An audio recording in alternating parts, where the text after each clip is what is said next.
देखिए, हिमाचल प्रदेश में और हिमाचल प्रदेश में नहीं पूरे देश भर में आदर्श आचार संहिता तब से लागू होगी जब चुनाव आयोग ने चुनावों की तारीख का ऐलान किया है।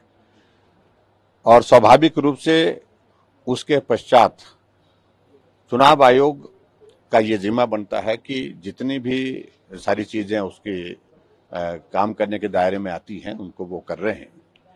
हमने सिर्फ एक ही विषय को लेकर के आज प्रमुख रूप से सीईओ हिमाचल प्रदेश को जो है अपना ज्ञापन दिया है, उसमें विशेष तौर से कि हिमाचल प्रदेश में बजट पारित हुआ, बजट का प्रावधान नहीं 1500 रुपए महिलाओं को देने के लिए, उसका कोई जिक्र तक नहीं है।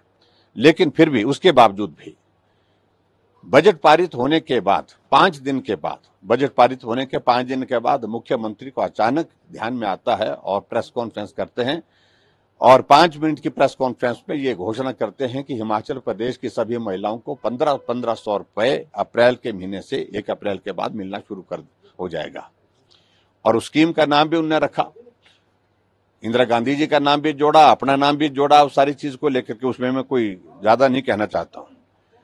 लेकिन देखने में जो आ रहा है कि हिमाचल प्रदेश में चाहे बीडीओ ऑफिस है, चाहे वो तहसील वेलफेयर ऑफिस है, चाहे वो हमारे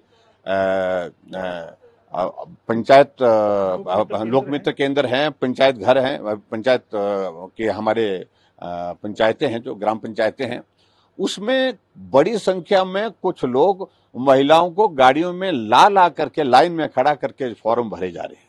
और फॉर्म में फोटो इंदिरा गांधी जी का है और मुख्यमंत्री जी का फोटो है।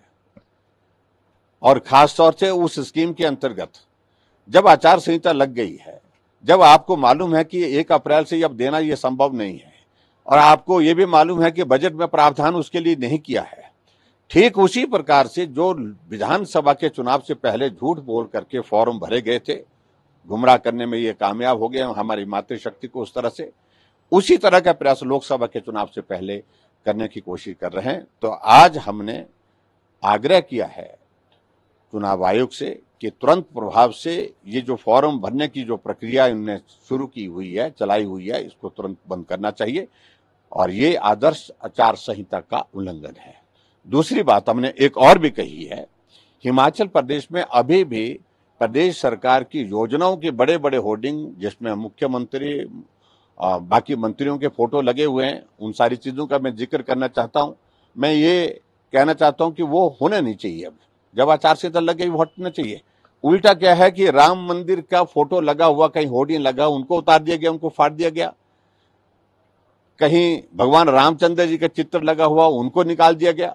लेकिन नेताओं के फोटो अभी तक भी जो है वो इस प्रकार से लगे हुए हैं। इसका हमने विरोध किया है, ये बातों को लेकर के कहा है। मुख्यमंत्री कह रहे हैं कि बीजेपी देश में अलग अलग जगहों पे पहले ओपीएस को रोकने का प्रयास किया है, यहाँ अब महिलाओं को जो सहायता मिल रही है, माताओं को जो सहायता मिल रही है, उसको रोकने का प्रयास। उनके हाथ किसने बांध रखे थे? पिछले 1.5 साल से हिमाचल प्रदेश में कांग्रेस पार्टी की सरकार है और जो उनकी घोषणा थी वो घोषणा ये थी कि हिमाचल प्रदेश में कांग्रेस की सरकार बनने के बाद कैबिनेट की पहली बैठक में पहला निर्णय होगा ये।